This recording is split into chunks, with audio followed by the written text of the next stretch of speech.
Te noći sam bio u Ankari. Ispred Generalštaba Armije Republike Turske. Bio sam tamo.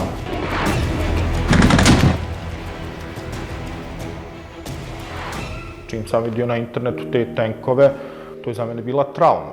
Šta se događa, nakon će ti tenkovi pucati. I u tim momentima smo iznad Ankare počeli da čujemo kako avioni leti. Prebacili smo na CNN kanal i već u tom trenutku u programu se javljao i predsjednik Republike Recep Tayyip Erdoğan. Milletçe meydanlarda, havalimanında toplanalım ve bunların o azınlık grubu tanklarıyla, toplarıyla gelsinler. Ne yapacaklarsa halka orada yapsınlar. Halkın gücünün üstünde bir güç ben tanımadım bugüne kadar. U sjećanju će mi ostati i zabilježeno taj poziv muezina sa obližnjih mahalskih džamija gdje pozivaju narod na odbranu države.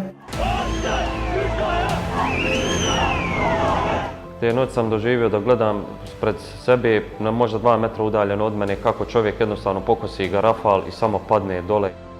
Odjednom je helikopter iznad nas počeo letiti i počeo je pucati po ljudima. Svi smo počeli trčati, svaki je počeo trčati na svoju stranu da se sakrije iza nečega. Tu mi je prijatelj iz Bosne rekao, Emine, rat je počeo.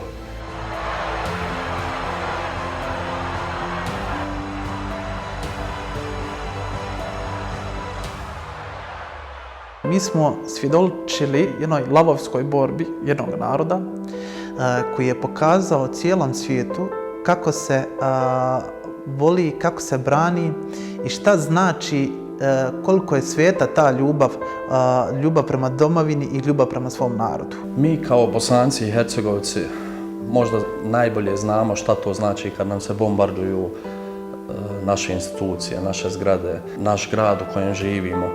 Mi kao Bosanci najbolje bi trebali da shvatimo šta je u stvari feto i šta se u stvari desilo tog 15. jula.